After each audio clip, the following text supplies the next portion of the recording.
Mga abyan, huwag niyo po munang i-scroll up. Baka naman po pwedeng makahingi sa inyo ng kahit isang like lang.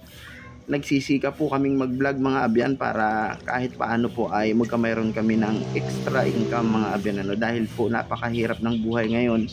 Sa taas po ng presyo ng gasolina, parang wala ka na pong kinikita kung mamasada ka sa tricycle. Kaya nagtsatsaga po kami ng kahit paano ay mag-vlog mga abyan dahil monetize naman po tayo sa ating mga monetization tools. At ang bawat like nyo po dyan at comment at share ay malaking tulong po yan sa amin upang kahit paano po ay mag-earnings ang aming mga video.